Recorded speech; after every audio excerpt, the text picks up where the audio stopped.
Okay. Is it going? Oh, on the morning of March 19th, Pope Francis met 20 veterans and their relatives at St. Peter's Square in Argentina, and he also signed a placard saying that he wanted there to be peace between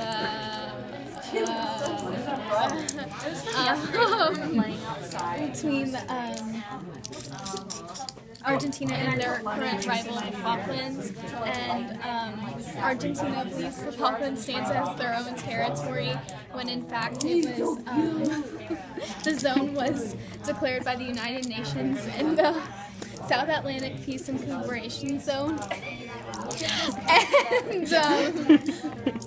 and this made Argentina very mad. And the future of the islands will be later discussed when the Pope meets the Queen in Rome next month.